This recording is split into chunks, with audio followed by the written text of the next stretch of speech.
Bom, vamos agora com outro geoma, né? E aí vocês vão entender por que eu falo que às vezes a gente associar só a maneira de representar os pontos, figuras geométricas, não é muito válido no caso do geoma. Olha só, então vocês já conhecem esses comandos até aqui, e agora eu vou usar mais uma camada. Lembra que a gente vai incrementando o nosso gráfico em camada? E esse é o legal desse pacote, né? São pacotes que seguem uma maneira padrão de fazer um gráfico, explicada, conhecida como gramática dos gráficos.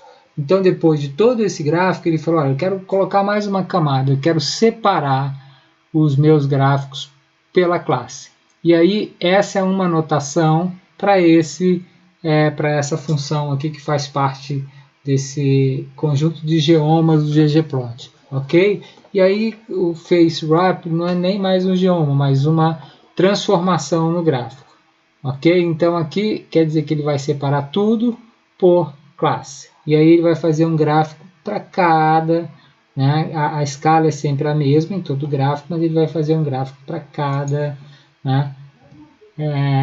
Para cada classe dentro do nosso banco de dados MPG. E por aí vai.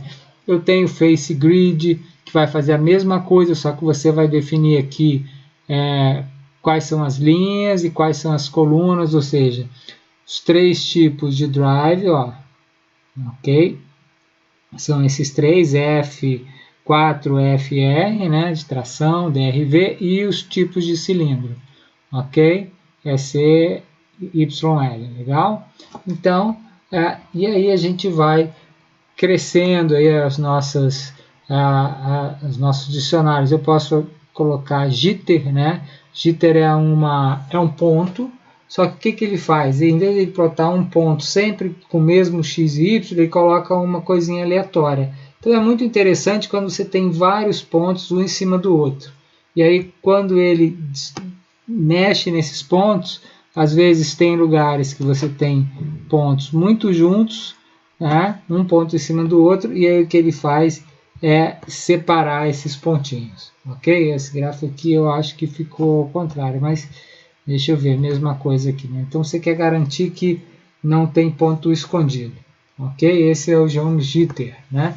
E aí são vários geomas. A gente está seguindo aqui, ó, aquele livro, né? Ele fala o R for Data Science, que está aqui nesse site, ok? Então ele vai mostrando aqui agora, falando sobre o Facets, o que eu quero que vocês entendam, né? Muito mais do que ainda como importar, transformar gráficos, mas entender essa forma, né? Porque mesmo que você não saiba como gerar esse gráfico do jeito que você quer, você consegue ler isso aqui e entender, ele quer pegar esse gráfico, colocar em duas classes e colocar com duas linhas, ok? Então ele vai colocar uma estética de classe, depois dos gráficos aqui relacionando display, né, eu vou chamar, e highway, e aí separar no face wrap, ok? Uma coisa interessante aqui, tem o grid, que está na transparência, tem aqui alguns exercíciozinhos para vocês praticarem, se vocês quiserem, e aí a gente continua nessa leitura. O que eu estou fazendo aqui é apoiar essa leitura de vocês, ok?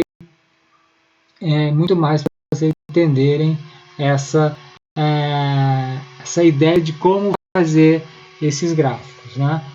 Aqui, lógico, vai ter um pouquinho de detalhes, mas um inglês suficientemente simples, né, para se entender, até mesmo porque a gente já começa a saber o que isso significa. No caso aqui, ó, ele colocou 3 fórmulas, 3 comandos para gerar 3 gráficos. O que é interessante aqui? Quando você usa na estética grupo, ele só separa os grupos, mas ele não pinta de cor diferente porque você não associou nada.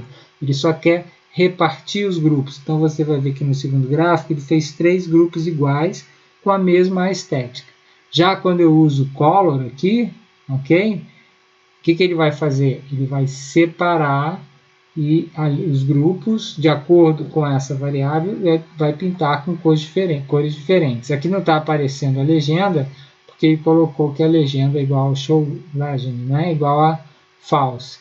Repare que isso não faz parte da estética, né? De como os pontos vão ser representados. Isso aqui vem de fora desse mapeamento aqui dos pontos, da maneira como eu for representá-los, ok?